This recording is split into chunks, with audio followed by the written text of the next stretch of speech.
Um evento mudou o curso da história para sempre. Descubra como.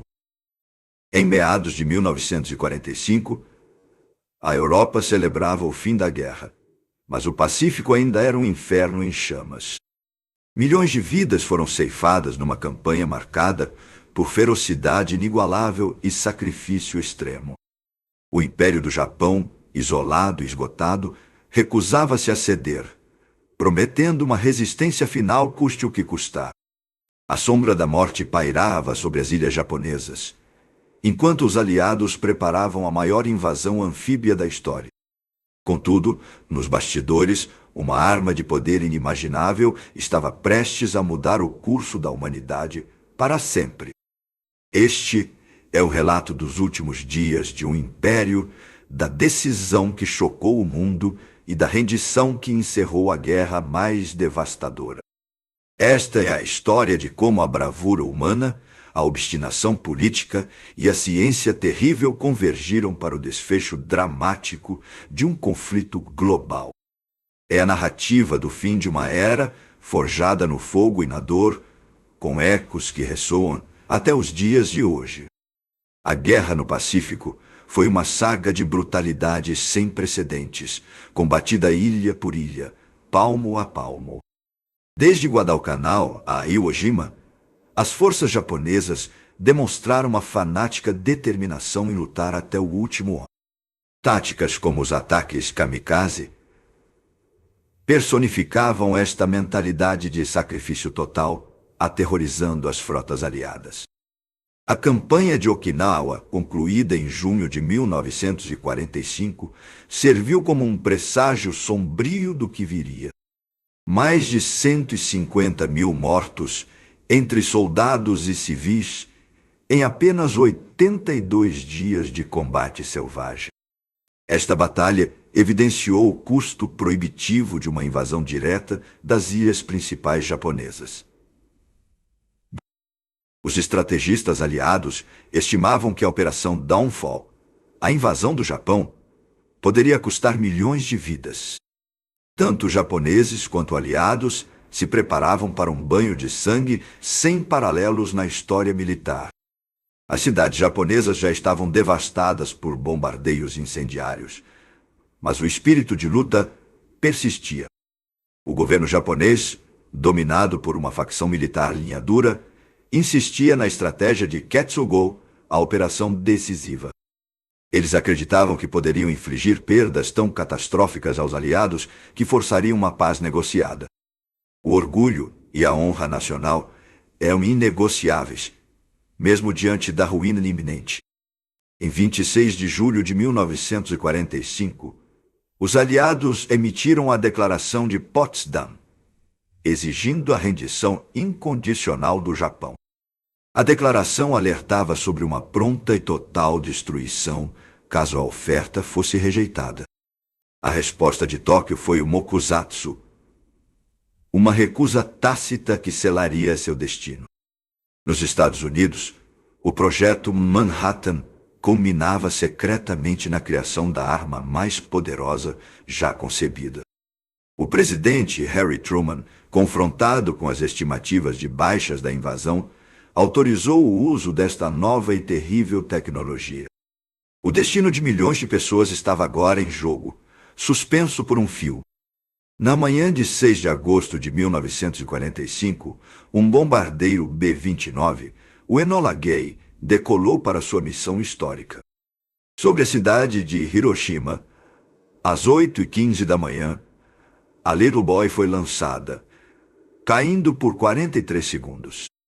A explosão subsequente transformou a cidade em um inferno nuclear. Uma luz ofuscante cegou o horizonte, seguida por uma onda de choque que varreu tudo em seu caminho. Dezenas de milhares de pessoas morreram instantaneamente, seus corpos vaporizados ou reduzidos a sombras. O cenário era de devastação total. Edifícios desintegrados, fogo por toda parte e uma nuvem em forma de cogumelo subindo ao céu.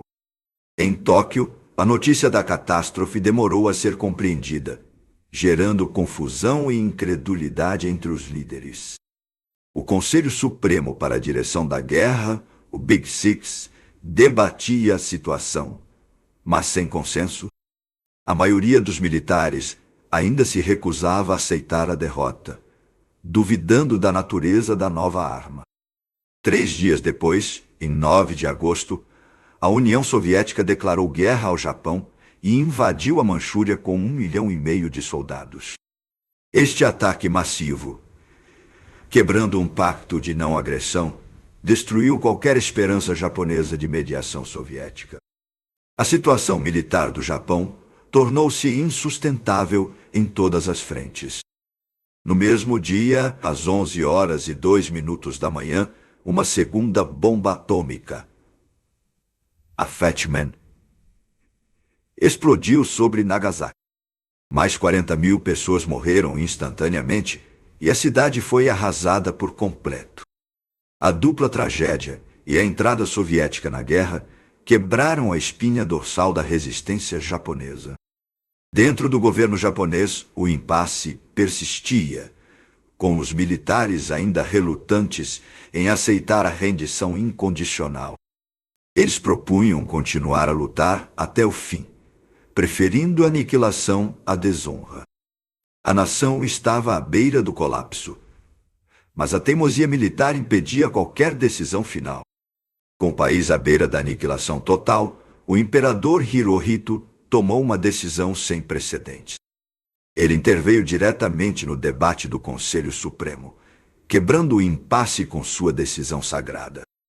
O imperador declarou que não suportaria ver seu povo destruído, sua nação reduzida a cinzas.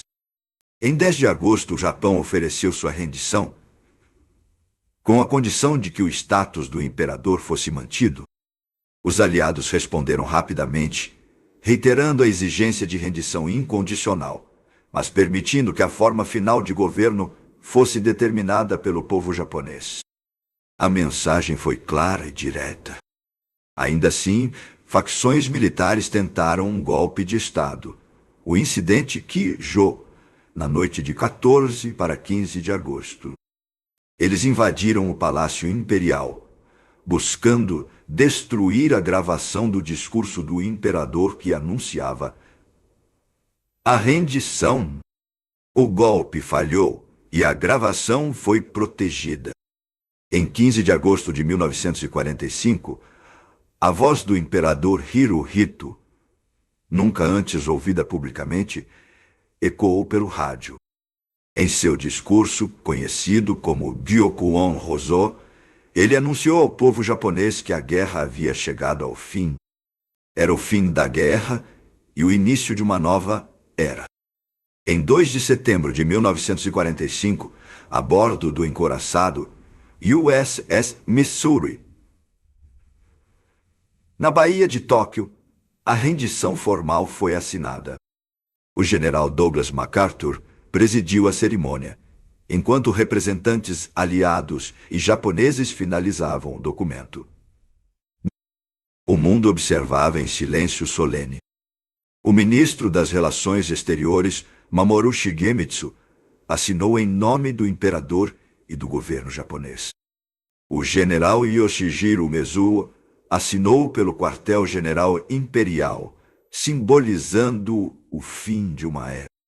A Segunda Guerra Mundial, o conflito mais letal da história humana, havia finalmente terminado. A rendição japonesa marcou o fim de um império e o início de uma nova ordem global, assombrada pela sombra nuclear. A paz foi alcançada a um custo incalculável, deixando um legado de dor, mas também de resiliência e a busca por um futuro sem guerras. As cicatrizes da guerra servem como um lembrete eterno da fragilidade da paz e da bravura do espírito humano